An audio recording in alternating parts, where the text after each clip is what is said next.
Okay, real talk, mga classmates. How many of you have ever scrolled through someone's story and thought, wait, I'm only getting one side of this?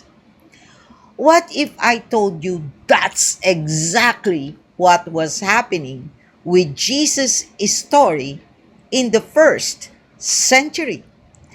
Everyone's posting their highlights. Peter's like, just walk on water with the king. Matthew's posting tax receipt memes. John's dropping deep philosophical threads. But there's this one guy, mga classmates, scrolling through all of it, going, hold up, we're missing something.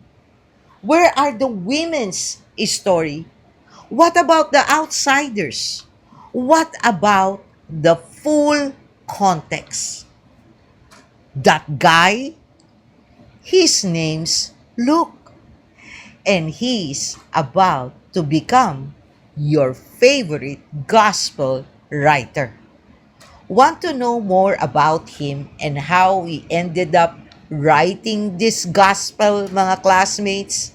But before we proceed, don't allow God's enemies to suppress channels like this that spread the word of God. In less than a minute of your time, mga classmates, you can support Pulot Aral by clicking that like button, subscribe to Pulot Aral if you are not yet a subscriber, hit that notification bell so YouTube won't have a choice but to notify you via email that I uploaded a new video. Share this video as well so many will know and comment below for a meaningful insights and discussion. Don't also miss checking out, mga classmates, the 8 cultural lies most of us believe to be true. So many live their life based on them. You'll be surprised that these cultural lies may lead you to sin. So, if you have not seen them yet, check this out after this video. Okay? Mga classmates, this is Doc Jean. Welcome to Pulot Aral. Let's dive in.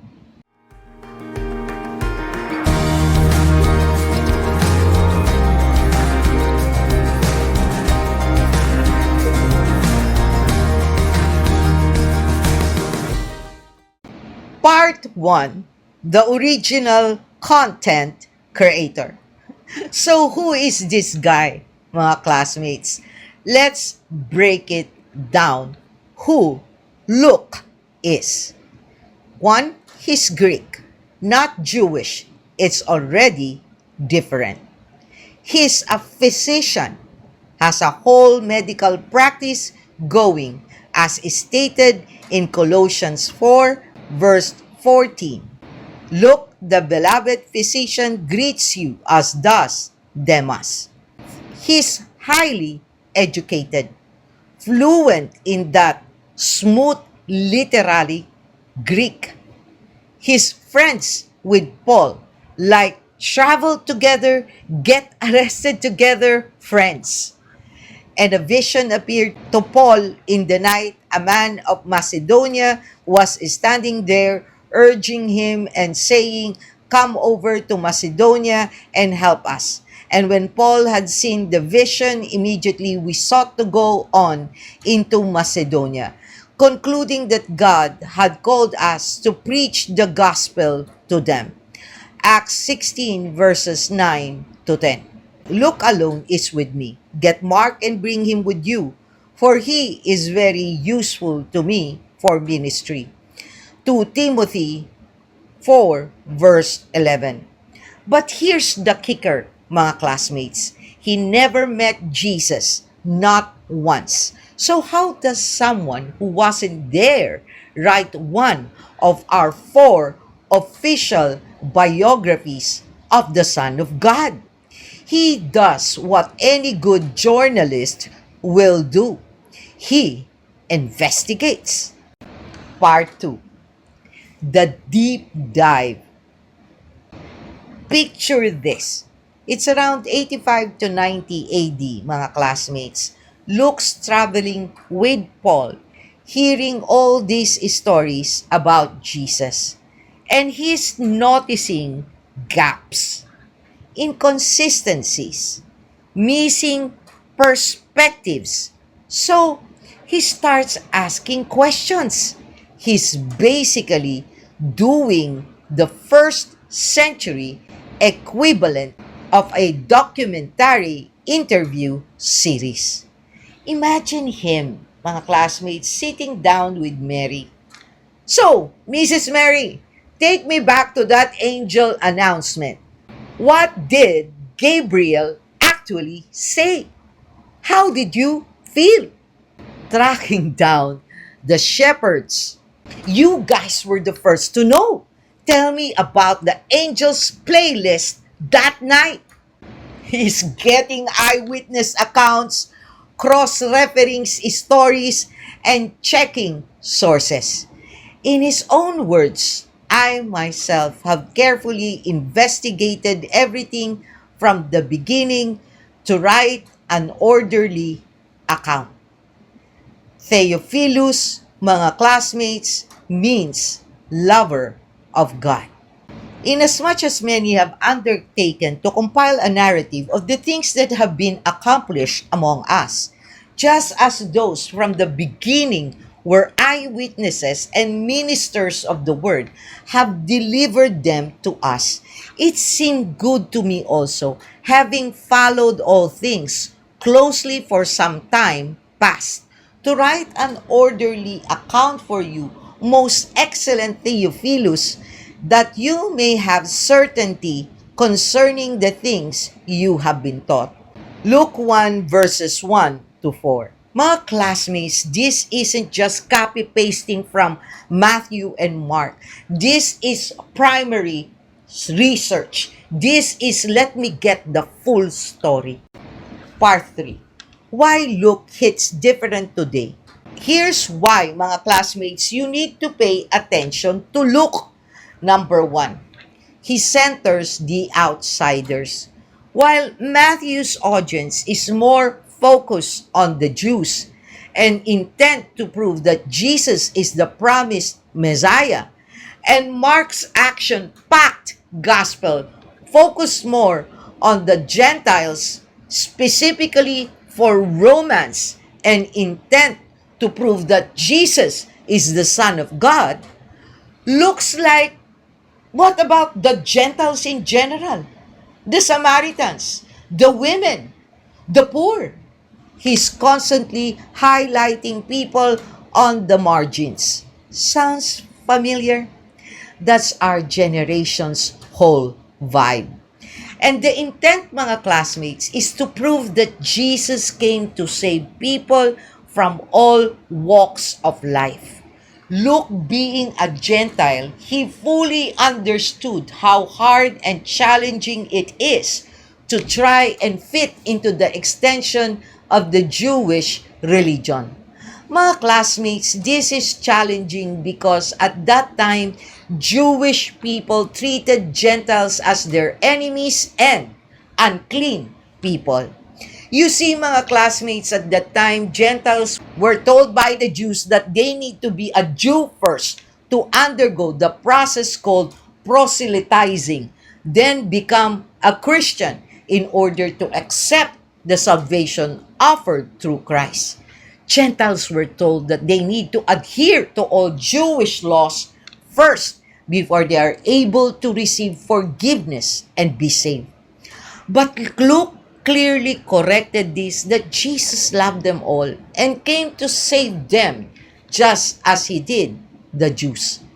So, Luke has empathy to those who don't belong, who feel ostracized, who feel unworthy, and who feel precisely like an outsider. And that's why his Gospels focus and speak more to these people who feel this way. So, if you, mga classmates, feel like this, like you don't belong, like, how can God loves me? Someone unworthy, useless, undeserving. Then the Gospel of Luke will speak to you.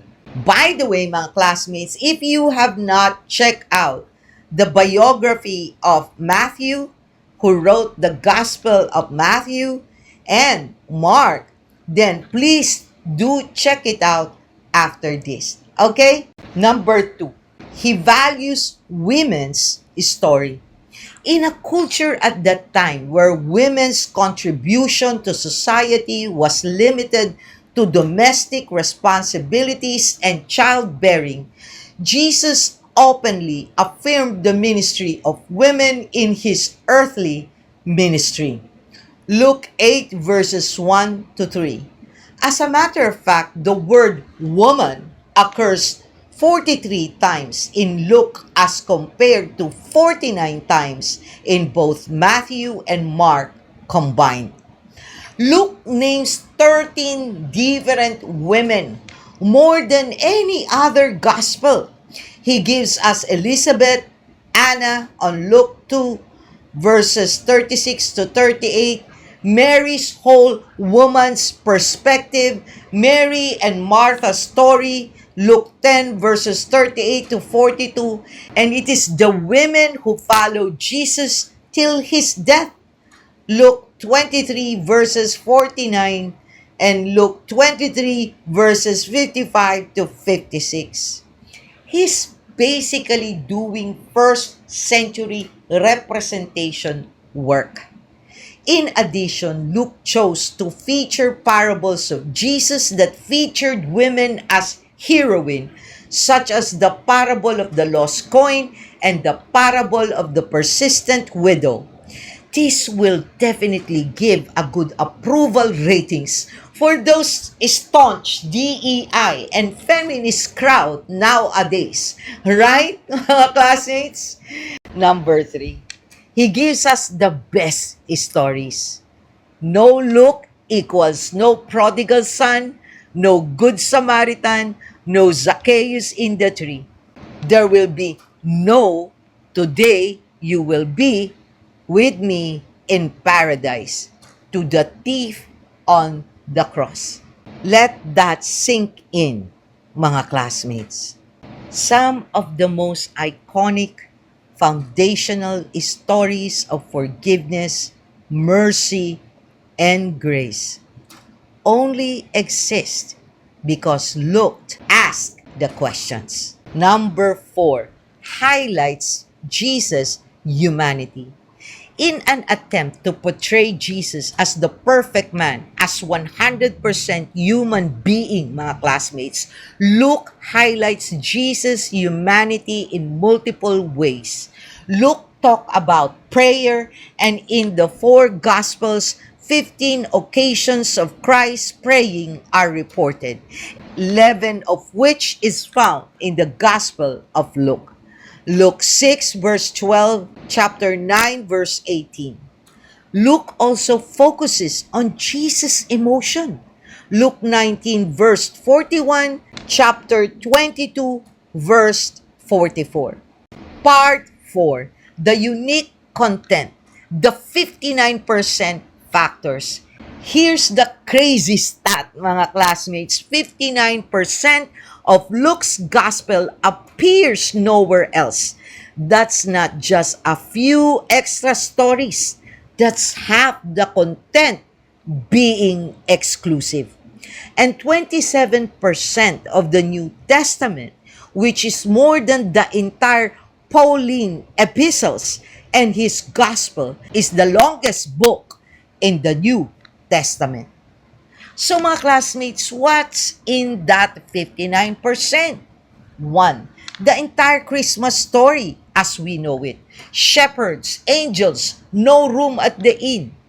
2, Jesus' childhood, staying behind at the temple at 12. 3, 18 unique parables such as the Good Samaritan, the prodigal son, etc. This set of parables contrasts the religious versus the rebellious scene in Luke 15 verses 11 to 32, which is the prodigal son. This sets inclusive of those who are outcast, seen in Luke 10 verses 33 to 34, the parable of the Good Samaritan. Number 4, the rich man and Lazarus, seen in Luke 16 verses 19 to 31. Number 5, the Pharisee and the tax collector story as seen Luke 5 verses 27 to 32. This shows Matthew's invitation from Jesus. By the way, mga classmates, if you have not seen the transition of Matthew from a tax collector to become an apostle of Jesus, then check it out after this. This is the story of the Pharisee and the prostitute. A sinful woman was forgiven and shares a parable about a money lender and two debtors seen in Luke 7 verses 36 to 50. Number 6, Zacchaeus, as seen in Luke 19 verses 1 to 10, about the hated tax collector that shows real repentance. Number 7, the road to Emmaus. The other disciples often come off as instantly faithful. Luke shows the struggle and doubts certain disciples went through. Luke 24 verses 13 to 35. The questions, the wait really moments. He includes the road to Emmaus story where two followers don't even recognize Jesus at first. That's so real, mga classmates. Without Luke, our understanding of Jesus is literally cut in half. Part 5, the vibe check. So why read Luke if you read Matthew and Mark? Because Luke gives you the full director's cut of Jesus' life, the marginalized perspectives that get overlooked, like Luke highlights Jesus' overall mission for the Gentiles and outcast. For my eyes have seen your salvation that you have prepared in the presence of all peoples, a light for revelation to the Gentiles and for glory to your people Israel. Luke 2 verses 30 to 32. And Luke highlights not only the spiritual but also social implications of Jesus' earthly ministry. Jesus' mission is the fulfillment of Isaiah's prophecy to bring good news to every group of people, even those whom the society sees as outcast. And he came to Nazareth, where he had been brought up. And as was his custom, he went to the synagogue on the Sabbath day, and he stood up to read. And the scroll of the prophet Isaiah was given to him. He unrolled the scroll and found the place where it was written. Luke 4 verses 16 to 17.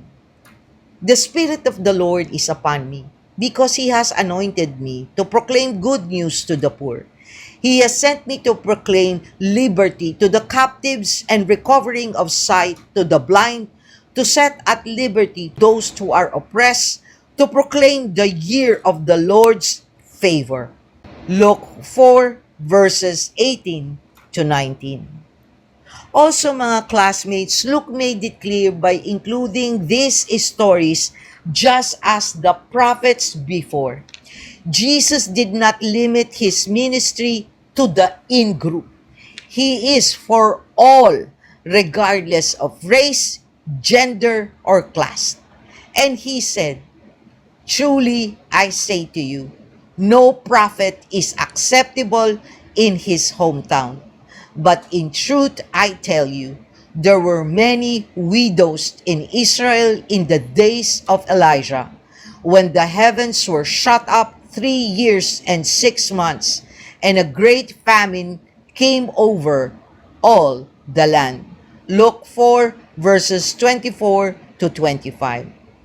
And Elijah was sent to none of them, but only to Zarephath, in the land of Sidon, to a woman who was a widow. And there were many lepers in Israel in the time of the prophet Elisha, and none of them was cleansed, but only Naaman the Syrian. Luke 4, verses 26 to 27. When they heard these things, all in the synagogue were filled with wrath. And they rose up and drove him out of the town and brought him to the brow of the hill on which their town was built, so that they could throw him down the cliff.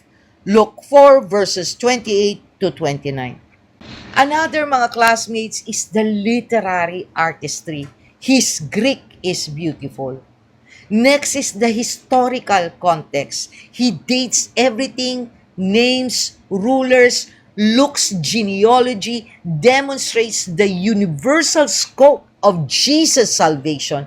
Luke extended the specificity of Jesus' genealogy up to Adam and God. This shows that salvation is open not only to the descendants of King David or Abraham or Isaac or Jacob, but encompasses all. The son of Enos, the son of Seth, the son of Adam, the son of God. Luke 3, verse 38. And last but certainly not the least is the emphasis on prayer and the Holy Spirit. Mga classmates, he's showing us a Jesus who cares about your whole person, body, mind, and spirit. Which makes sense coming from a doctor, right? Part 6. The legacy. Luke doesn't just write a gospel. He writes Acts too. Together they form a 2-volume masterpiece that makes him responsible for 27% of the entire New Testament, more than Paul, more than anyone. In the first book, O Theophilus, I have dealt with all that Jesus began to do and teach until the day when he was taken up after he had given commands through the Holy Spirit to the apostles whom he had chosen. He presented himself alive to them after his suffering by many proofs, appearing to them during 40 days and speaking about the kingdom of God. Acts 1, verses 1 to 3. That's why it is highly recommended that you read the Gospel of Luke, then Acts, because the latter is volume 2 of his Gospel. And he does all this as an outsider, mga classmates, a Gentile, a second-generation believer. That's the most encouraging part, mga classmates. God didn't just use the insiders.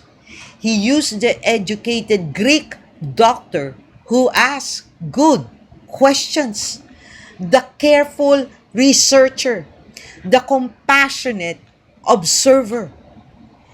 In a world of hot takes and surface-level content, Luke reminds us, depth matters.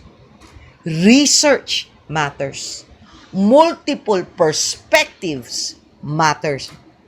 He is showing us that faith isn't about blindly accepting one version.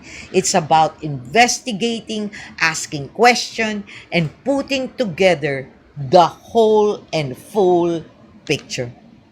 So next time you open the Bible, mga classmates, maybe start with Luke. Read it like he wrote it, with curiosity, with compassion, with an eye for the people everyone else overlooks. Because the gospel for outsiders, for questioners, for people who want the full story, that's Luke's gospel. And it just might be the one that makes the most sense for our generation. Which gospel writer resonates most with you, mga classmates? If you have read the Bible already, drop it in the comment section below this video. And have you missed any of the Bible reading and reflections of Mark? If you did, check out its playlist. Hope you'll join me as we tackle the Gospel of Luke and continue to be there and support me in making this channel grow so many will be encouraged to read the Bible. Thank you, mga classmates, for being with me tonight. May God bless you all. Always stay safe and be healthy. This is Doc Jean.